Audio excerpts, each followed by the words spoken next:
Season of Upsets, Farm Boys, City Kids, Who's Your Basketball, the Dawn of the 1950s. This is the book I wrote. I've been working on it for the last 3 years. So, a little bit more. Actually, go back one, if you would, please. Okay. I want to point something out. I want to start by pointing this out. If you take a look at this background, this wooden floor here, that's actually Boston Middle School's gymnasium. That's their floor. And Bob Walensky, which I know most people in this room probably have heard of Bob, or have met Bob, or are good friends of Bob. It seems like everybody is. I asked Bob, I said, I want a picture of a gym floor for my background of my book. And I said, you know, I want this to be local. I don't want to just go out and shop it on the internet. Bob says, okay, I'll help you out. So I figured, you know, he picked Boston Middle School because he has these big windows, there'll be natural light, it'll be great. So I met Bob, and I thought we'd be there for 10 minutes. Instead, Bob photographed for about an hour and 20 minutes, 150 photographs, and then he fed me some, and that was one of them. Bryce, there you go. And that would be the background for the cover image there that you see. So that's kind of interesting. Inspiration for this book. Why did I write it? If you vote, has anybody had a chance to read it yet? Couple? Trying. Okay. Yeah. All right. So some of you have already heard this, some of this is new. Anyways, how did this whole thing get started? That photograph right there, you can see it's tattered and torn and broken, because this is the actual photograph that I found in my parents' attic when I was about 10 or 12 years old. 1950 Union Mills basketball team, that photograph was taken in the locker room after they won the sectional that year. And my Uncle Dean is that guy right there, you can barely see his face.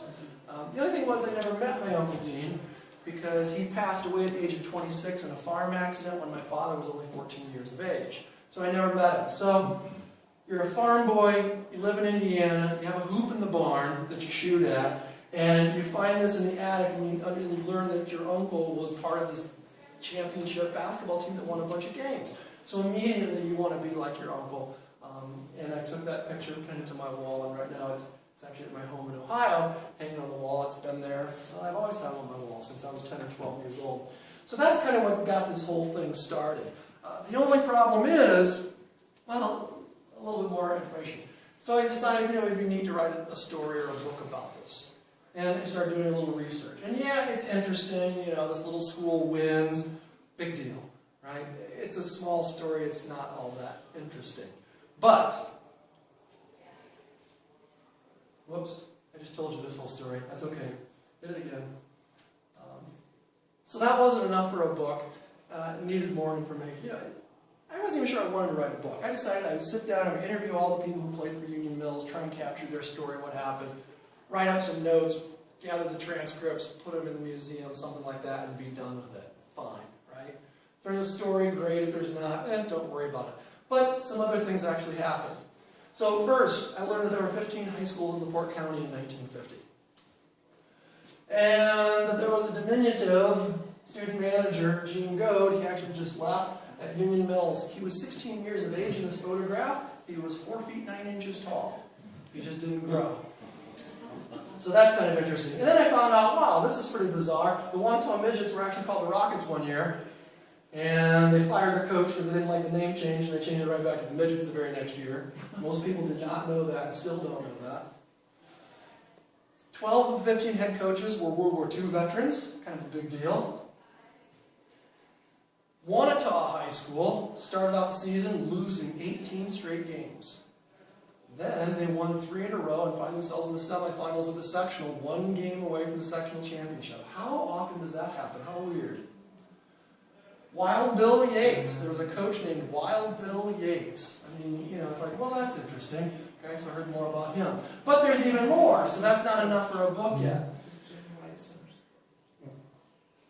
There you go. There's a 3-foot-tall traveling trophy that went around the county, and the 3-foot-tall traveling trophy actually was destroyed in a fire. The newspapers in LaPorte County, the News-Dispatch and the Herald-Argus, actually rivaled one another back then. They actually fought for membership, they actually fought for readership, and the 2 sports writers, who were about the same age, actually sparred in the paper. They were not afraid of actually taking barbs at each other back in the paper. Okay? One of the students, Lila, who's in the audience today, actually rode on a tractor through a snowstorm to get to the sectional game because it was that important to get there. Another big upset that I didn't quite realize. I knew still will be LaPorte, but I didn't realize how big that actually was. And this is the front page of the News Dispatch and kind of demonstrates what a big deal that was. Funny thing about this, for those of you who read this already, that same afternoon, LaPorte Herald-Argus, their front page news story was something about Parliament. LaPorte was buried somewhere like page 12 or something like that. They didn't really pay much attention to the game. So that's a little bit more interesting information. And then, of course, there was this kid named Goog. And who has ever heard of a person named Goog? So, you know, there wasn't a book until I realized that there was somebody named Goog. And I'm like, that's just ridiculous. Somebody named Goog? Okay, well now I can write a book. Right? Okay. All right. Next thing I actually want to talk about. So it did not start out as me planning to write a book. It was just me trying to gather some information about Union Mills, collect some stories, put it somewhere, and then that's about it, and I'd be over it, done. All these other things kept developing. I'm like, oh my gosh, this is an incredible story. Somebody needs to write this down and tell the entire story. Because now we've got a story. That one season, there was just too many bizarre and unusual things that happened. It was definitely a season unlike any others in terms of everything that's going on. Near the beginning of the book, this is an epigraph. Epigraphs typically, at least as far as I know, epigraphs almost always involve a famous author, a famous quote, a famous book. Right? Something we've all heard, we've all seen before. And one of my interviews very early on, I went to Kent, Ohio, and I visited with Bill Hannon, who played at Westville High School at the time. And I was talking to him and his wife. His wife went to Union Mills High School. And she had this interesting quote about what did you do, what was the importance of basketball, what was going on, what was your life like. And Evan May had this fantastic quote, basketball was all we had. And I tried as hard as I could in 80,000 pages, 80 or 90,000, I don't know, it's a lot. And I thought, well, you know, somehow I've got to get that quote in this book, right? And it just never fit. And I kept working on the book, and I worked through 4 drafts, multiple revisions of each one of those drafts. That's why it took 3 years to write this thing in a very, very long time. And I'm thinking, I've got this fantastic quote, and I haven't used it yet. What am I going to do with this? And I never planned on using an epigraph for a couple of reasons. One, I like this story because it's all about common people. I think truth is interesting. I think common people's stories are very, very interesting. And I thought, no, I don't need some famous author or famous person making a quote at the beginning of the book. I don't need that. Not important to me. But as I kind of got later in the book, and we're talking very close to publishing time, started to get interior layout, page design, and things of that nature. I'm like, where am I going to put this quote? And I tried to squeeze it in one spot and it looked terrible, and I tried to squeeze it in another spot and it looked terrible. Then it finally dawned on me, hey, there's this wonderful tool that all the authors and books are using called an epigraph, and you can use this. And I thought, well, I'm going to be different. I'm going to use this because I think this quote sets the tone for the entire book. It's not, as many of you have read parts already know, it's not just about basketball. Basketball is the common thread that ties Hoosiers together. It was a big deal. It is a big deal. It is important to us. But the book is about a whole lot more than that. It's about life and times in the 1940s. Kids grew up, were born in the Depression, grew up in the shadow of World War II. Again, the coaches were all World War II veterans. You know, a lot of things going on other than just basketball. And I thought, you know what? This really says it all right there. Basketball was all we had. Life was difficult. Everybody got by. Good times, bad times, everything in between. But there was always basketball. So this was a very, very important thing for me. In this story, and this is another unique part about this book, there are no Hall of Famers. There are no All-Stars. There's nobody famous in this book. And I don't care. As far as I'm concerned, that's what makes this story fantastic. I am firmly convinced that Hoosier hysteria, yeah, it's great, don't get me wrong. Anybody who won a state title, that's incredibly hard, that's incredibly important. That's fantastic stuff. Anybody who scored thousands of points and is an all-star, that's fantastic. I think that's great. That's wonderful. You're a Hall of Famer, yeah, that's really a major part of our history. But that's not the root of Indiana high school basketball as far as I was concerned. That's not the core of what it was all about. In 1950, there were 766 teams that participated in high school basketball. Only 4 of them make it to state. Why hasn't anybody written about all the other teams? Because if you talk to these people, and many of you have played, I never made it to state, it's still important, it's still a good time, it's still valuable, it still tells about our culture, what basketball means to us. So, another driving reason why I wanted to write this book was to kind of capture this Hoosier hysteria that nobody has bothered to capture before. Nobody's ever bothered to write about before. Because I think it is a valuable, important part. That's what Indiana basketball is all about. Go ahead, Bryce. Right. Sticking with this theme, truth is better than fiction. I fully agree with that. Truth is also much harder than fiction. This particular graph, I believe it's on page, or this table, I believe it's on page 42 or 45 of the book. And you say, well, it's a neat table. There's the 15 high schools, there's their mascot, there's their head coaches. This wasn't all that hard to find. That was fairly simple. Then we get over here. And we find out, well, what were they doing during World War II? And you say, oh, well, that's a piece of cake. This table, I can tell you, took more than 10 hours just to assemble this information. It was not easy tracking down some of these people. Bob Gray from Mill Creek, not easy tracking that guy down on finding out what happened to him. Charles McComas, a bit of an enigma. He sort of disappeared after he quit being principal. Trying to find any public information about him, very challenging. I actually was able to track down. There's a blank there now because I didn't know what happened to him. He was teaching and coaching at Portage High School. But hours were spent trying to track down, okay, what exactly happened to some of these people?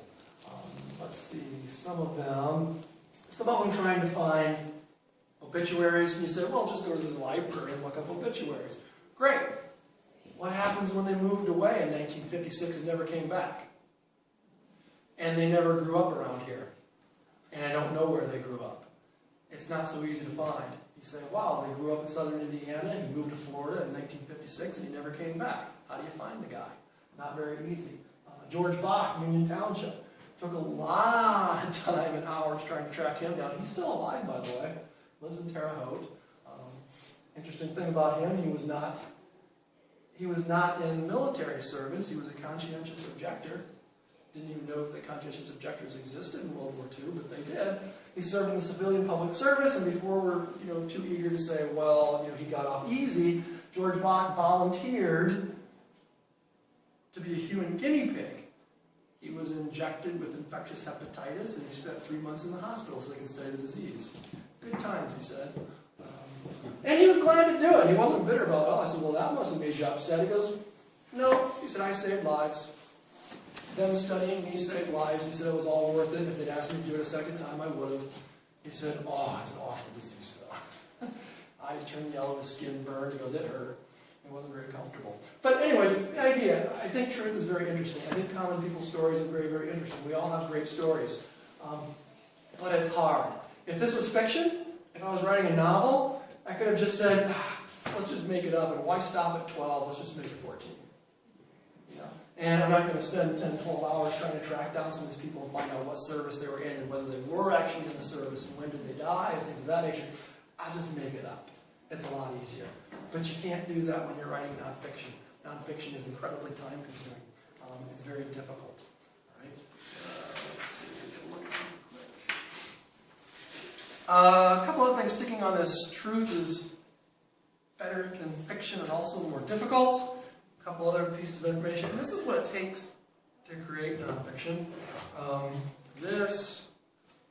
start with this one first. Here we go. That's the one. This is not an all-inclusive collection, by the way. These are notes. These are facts. All of this is full of facts and tidbits of information that I needed. Okay? Everything in here. So that's what we've got on this particular one. And of course, we stack up and we're looking at a couple of inches. Right? Wins and losses and team schedules. So that's one. There's all this factual information in there. I conducted over 70 interviews, sitting down with people and talking to them one-on-one, like Lila Ames, Gina Dilo, Bill Wampler, okay, talking to them. And then, of course, you have to transcribe those because you got to do something with it. And that's what all of this is. These are transcripts from all of these interviews that I conducted. And once again, we're talking about hundreds and hundreds of pages of this stuff. So it's a lot. There's actually some that didn't get printed out. There are some that I have that are actually on my computer that are on these pages. So there's actually more than this. There's a lot. What else goes into nonfiction? You got to try and find more facts and more information. What we have here, Hammond Times, stories that are relevant to what was going on in LaPorte County and that sort of thing. Here we've got, let's see, here's two. News Dispatch. Basically, I went through the News Dispatch, and you have to read every page because you never know when a piece of information is going to pop up, and then I would make copies of the ones that were relevant. Here we go. These are microfilm copies of pages from the Michigan City News Dispatch that were relevant and important to the story, where I could find tidbits. Here's more of the News Dispatch. Here's the LaPorte Herald-Argus, and the same thing. You got to go through just about every day and every week finding scores, finding information, because you never know when a sports writer is going to mention something that happened on a Wednesday. It's going to be relevant to the story. So probably in the libraries going through microfilm, somewhere between 60 and 80 hours, closer to 80, going through all the stuff. And that's just tracking it down. You track it down, you print it out, and then what I've got is a stack of paper. Then at some point, somebody's got to actually put an entire story together. So it takes an incredible amount of time to write nonfiction. Let's see. What else do I want to mention about that? Total hours, in case you're curious, 1,648. So from day one of research until the day when I said, okay, that's it, we're published, it's over, 1,648 hours total invested in this process. Very difficult, lots of hard work. I can tell you this, because I've done it. I grew up on a farm in Union Mills. If I had to choose which one's easier, writing a book like this or baling hay all day, baling hay is a lot easier. I've done it. I've written a book. I baled hay for hours and hours and hours as a kid. I can tell you baling hay is easier. You can tell me it's physical and it's dirty. I know. I've been there. I've done it. It's easier. This stuff gives you a headache. I never got a headache from baling hay. Sore muscles? A little bit, but not really. At the end of the day, you look at this giant stack of hay and go, I did that today. At the end of doing a bunch of research, you go, my head hurts. Now what? I don't know. So every once in a while, I'd actually have to print out when I started writing. And there were days when I basically wrote when I had an opportunity. So sometimes I'd wake up 5, 6 o'clock in the morning, and I would write until 6, 7, 8, 9 o'clock at night. And then at the end of that day, you look and go, well, what did I just do? Like, I need to hit print. And no reason other than just to see those pages kick out and say, that's what I did for the last 13 hours. Thankfully, so you can see something that's a product of your work and all of that effort. Let's see, what else can I tell you? Quick note, met a lot of interesting people, made a lot of good friends, I think. A lot of people I was able to call on again and again, and everybody was willing to help and lend a hand, give me pictures and all sorts of stuff. So that was actually fantastic as well. But, as Bryce is about ready to point out, this story is not just about basketball once again, it's about the life and times of living during that particular era. I'll read a couple of excerpts, and then we'll see if anybody has any questions. I'll talk a little more about a quick couple of notes about the writing process. Let me get the right piece of paper. School buses. This is an actual picture from 1949. Cool Spring Township, obviously, kids getting on the bus, and you say, well, it looks like a normal bus. I mean, I just love this picture because, number one, this was taken during that era. Another interesting part was that, in 1949, 1950, LaPorte County had the worst record for school buses in the state. They had the most school buses that were actually declared in need of repair, and the most school buses that were actually condemned and said, take them off the roads, and you got 2 months to do it. And you look at this tiny little bus, I mean, look at all these kids that are jam-packed in there. And these kids are getting ready to climb in there too. Pretty wild. So anyways, I'll read a little bit here, just trying to capture some of the life and times. So these are excerpts from the book. When the state police conducted bus inspections in the fall of 1949, the LaPorte County schools had the worst record in the state. 63 of 91 county school buses had been tagged in need of repair. But it didn't end there. The state police condemned another 9 buses considered beyond repair. Little wonder, in one of the strangest arrangements of the time, townships owned the body of the bus while the bus drivers owned the chassis that included the frame, wheels, and motor. It wasn't uncommon for drivers to detach the body from the frame during the summer months and then use the chassis on the farm to move hay, wheat, or even livestock. These buses oftentimes were well used. In Springfield Township, one of the local farmers had a contract to drive a bus for the school, $125 per month. One morning, the tie rod broke on the bus, leaving the farmer unable to steer. The bus rolled into the ditch and tipped over. All of the kids tumbled to one side against the windows. In a true sign of a different era, the students simply crawled out of the bus, brushed off the dust, and walked the rest of the way to school. That's a true story, too. I talked to people who were on that bus, and the guy whose dad, yeah, that was my dad's bus. And they're like, oh yeah, we just climbed out and walked down the road. We went to school, and everybody, why are you late? Like, you wouldn't believe what happened today. You know, so that's some of the stuff that went on. Check this out. This hopefully looks familiar to some people in here. Franklin Street in Michigan City. And this, one of these pictures is 1950. I think the other picture is 51 or 52. So this would be right there during that era. Let's see, do I have enough time? I'm trying to decide which excerpts I want to read, because I don't want to spend too much of your time.